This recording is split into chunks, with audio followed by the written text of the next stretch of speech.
Hello everyone, I'm Carlos Silva from the Lubbock Avalanche-Journal, bringing you another edition of the Red Raiders pregame chat brought to you by University Medical Center. As you can see, I am inside United Supermarkets Arena with a couple of hours right before tip here at the USA. It's about 6 o'clock. The game tips at 8 p.m. So here to take any of your questions or comments right before heading into a huge game for Texas Tech as they host Texas, a team that they lost to earlier in the year in Austin, so certainly one that they're looking to kind of get back and obviously protect home court, where they have not been defeated this year in Big 12 or the non-conference schedule. In terms of designated home games, for those that aren't aware, Texas Tech did play a game at Lubbock Municipal Coliseum, also known as the Bubble, where they defeated Rice early in the season. So without further ado, while people are kind of catching in and kind of finding the link here from Twitter as well, we'll listen to Chris Beard and what he had to say about Texas and the matchup against number 10 Texas Tech. Big game Wednesday, next game on the schedule is always our approach. Texas is not only a really good team that's well coached, they're playing great basketball right now. They're hot, 3 out of 4 wins, 4 out of their last 6. You always kind of hesitate as coaches talking about somebody else's team, shocking our friends, but I would tell you that I think they're the most talented team in the Big 12.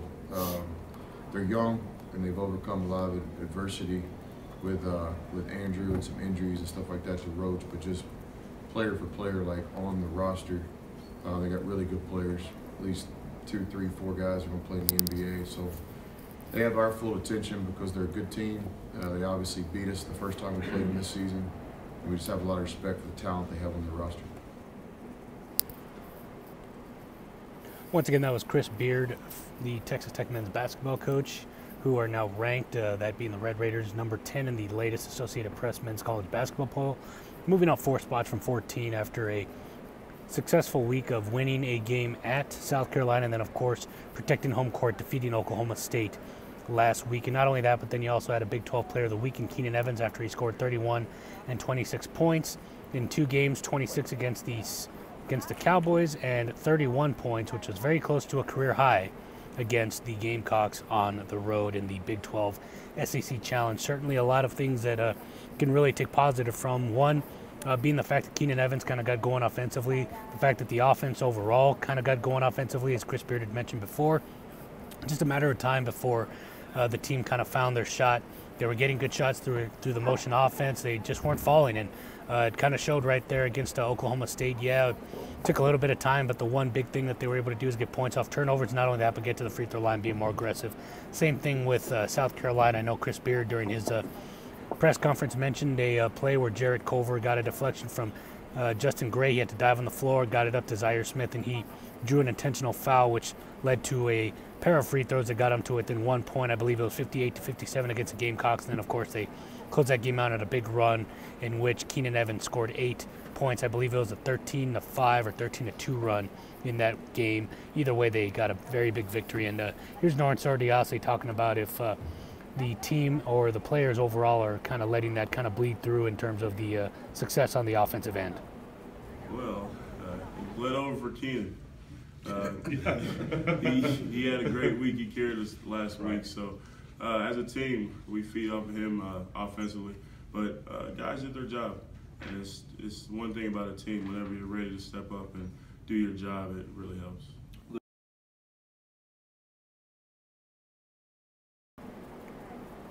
Once again, that was redshirt junior, Noren Sordiase talking about the success on the offensive end and if that kind of bled into the success that they had against South Carolina in just the 2 games. So one of the other things that Coach Beard was talking about just in terms of the play of the freshmen that he's had, Zaire Smith, Jarrett Culver, and then, of course, Malik Ondigo, who's kind of stepped in so far because of loss of Zach Smith. They were able to finally get him healthy. They were trying to get him on the court a little bit earlier because he's a very talented player. Unfortunately, like I said, there's some things going on right here as the USA is kind of testing their speaker system, so apologize if you can't hear me. For those that are kind of watching, once again, right under there, you can put some comments or questions that you have. Looks like Gary Duran. Hello, Raiderland. Well, certainly Raiderland's right behind me. You got the United Supermarkets Arena. You got a game at 8 p.m., which tips against Texas. Number 10, Texas Tech, facing off against them. While we let some other people kind of catch up, let's kind of go through the lineup just based on the probable starting lineup on the previous games. It could be another another straight lineup as we've seen before. Keenan Evans, Zaire Smith, Justin Gray, Jared Culver, Nolan Zodiase, a pair of freshmen. And then, of course, you got a senior in Keenan Evans who's been playing well. Justin Gray is starting to kind of get a little bit more aggressive on the offensive end, but he's still finding other ways to be productive, whether that's getting a rebound, just finding an open spot on the short corner, or just being very productive in other ways, as I mentioned before on the stat sheet. And in terms of what Chris Beard has thought about Malik Ondigo and some of his freshmen, here's what he had to say at a press conference on on Monday. Confidence in Malik. This year's been pretty cool for Culver and Z so far. The attention they've got, they've earned it. But anytime you guys ask me about it, I put Morrow in the same category. Morrow's a guy right now that's just trying to look for a little confidence. He's literally one breakout game, I think, from really helping us. And I'll call it right now. He's going to play great at some point. Puts in a lot of time. Morrow's going to be a really good player in the Big 12. Just needs to stay the course. And Malik too. Malik would have been playing a lot this year. He just battled some injuries. We couldn't get him healthy. And we finally got him to the point where he can play. We decided to play him. He wanted to play. So he helped us at Iowa State. He helped us win our last 2 games we won.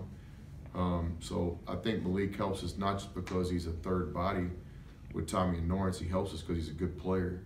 And so I look for Malik to play some really good basketball, not only this week, but as the season continues. Once again, that was head coach Chris Beard talking about Malik Ondigo and some of the freshmen and their I guess all the accolades they've been getting and all the hard work they've been putting into this season. But certainly some other guys that are starting to really kind of set their name in stone is Nolan Zodiase, Tommy Hamilton. They were 2 guys that played very well against the South Carolina Gamecocks. I kind of mentioned it in the game preview for today. That's one thing that you want to see if you can get those 2 guys going, especially against Mo Bamba, Dylan Osetkowski, and then, of course, Jericho Sims, those 3 talented, 2 of them, Sims and Bamba, being freshmen. Then, of course, Osetkowski, a transfer from Tulane, who really did well against Texas Tech in the last time around. So if you're able to get those guys into foul trouble or just kind of make Mo Bamba start moving around, whether he's having to guard someone on the perimeter or just somewhere along the three-point line, just make him work rather than have to kind of stay in his little spot near the paint. I think that will help Texas Tech, because then not only that, but then if you kind of get them moving up and down the court, if you're able to get some points off turnovers or just start the transition offense, I think that's certainly going to tire him out and maybe make him a little more suspect to getting fouls throughout the game, pardon me. So like I said, let's reset real quick. I'm Carlos Silva, the Lubbock Avalanche-Journal Texas Tech men's basketball beat writer. You're watching another edition of the Red Raiders pregame chat, brought to you by University Medical Center. If you have any questions or comments, you can put them right down there on Facebook. Looks like we got someone from La Feria, Texas, in Deep South Texas, Jordan Morales. Appreciate you watching. Same thing with Gary Duran as well. Appreciate y'all being a part of this. Like I said, if you have any comments, questions, or if you just kind of want to chat with some Red Raiders right before the game, you can certainly do that on the chat below. And then, of course, we'll do this as well, maybe about 30 minutes to 40 minutes after the game, win or lose. We always have these chats about 2.5 to 2 hours right before game time. So if you have any questions or comments, you can make those. Get any questions you have answered before game time. Zach Smith, obviously, he's still out with the foot injury. He's got an injured an injured bone in his right foot, so he's still waiting on that. Still has a cast on his foot, still kind of riding around on the old scooter, as I kind of mentioned to him. But certainly one thing that you want to see is just how the rest of the forwards kind of work out. Right now, just kind of give you a nice little live view of the United Supermarkets Arena. Josh Webster, who's normally out first, he's out there chatting with some people, along with the rest of the arena as well. Apologize, can't make it that good right now. Unfortunately, got to see my face once again. But if you also want to see what Chris Beard had to say in terms of number 10 Texas Tech facing off against Texas later tonight, here are some words that he had to say during his press conference on Monday. Big game Wednesday. Next game on the schedule is always our approach. Texas is not only a really good team, it's well coached. They're playing great basketball right now. They're hot. 3 out of 4 wins, 4 out of the last 6. You always kind of hesitate as coaches talking about somebody else's team, shocking our friends, but I would tell you that I think they're the most talented team in the Big 12. They're young, and they've overcome a lot of the adversity with Andrew and some injuries and stuff like that to Roach, but just player for player, like on the roster, they got really good players, at least 2, 3, 4 guys who will play in the NBA. So they have our full attention because they're a good team. They obviously beat us the first time we played them this season. We just have a lot of respect for the talent they have on their roster.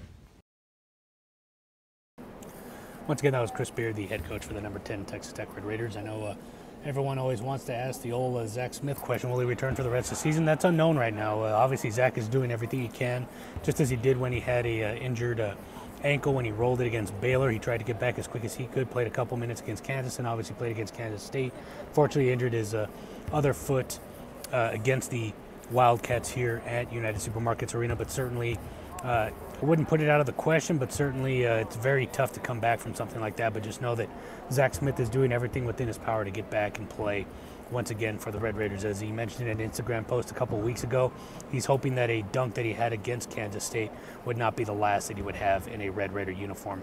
But speaking of some guys that are going to play tonight, certainly you have to like the way that Zaire Smith and Jared Culver have been playing just on the offensive end and as a aggressive unit, period, along with Keenan Evans, as I mentioned before, Big 12 Player of the Week, but he's also played against a newcomer of the week in Mo Bamba, who had 25 points and double-digit rebounds last week. In last weekend's win over Ole Miss. Certainly a player that you can certainly watch out for. Could be a top 5 pick in the NBA draft, so certainly someone that it's going to be fun to watch for some basketball fans that haven't seen a top 5 pick. I believe the last time that someone may have been here in terms of that caliber, at least from what I've read or just kind of spoken to people about around Lubbock, is Kevin Durant when he played with Texas, or at least when I was asking about some of the players from Texas that may have come in terms of talent. So certainly there's a very talented guy that's going to be playing against Texas Tech, which Chris Beard has mentioned that it's going to be very tough to kind of get him slowed down, but certainly that's what they're going to try to do today. And then just to kind of refresh ourselves here in terms of what Texas has, you got Matt Coleman, a freshman guard, Kerwin Roach II, a junior guard, who actually did come back for Texas.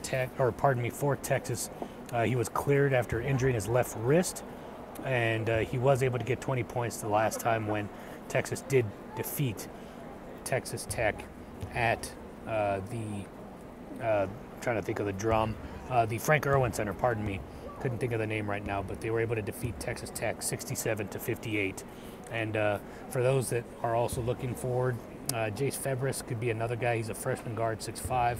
Dylan Osikowski, who I mentioned before, 6'9" junior, and Mohamed Bamba, 6'11", freshman, who also has about an 8-foot wingspan, and you will see that on display today as he is able to change a lot of deals in terms of just shot blocks and all the other things. But once again, appreciate everyone listening. It sounds like we're getting some music going here, so we're going to call this a day here. It's been about 12 minutes. Appreciate you all watching. I'm Carlos Silva, the Lubbock Avalanche-Journal Texas Tech men's basketball beat writer. This has been another edition of the Red Raiders pregame chat brought to you by University Medical Center. We'll talk to you after the game.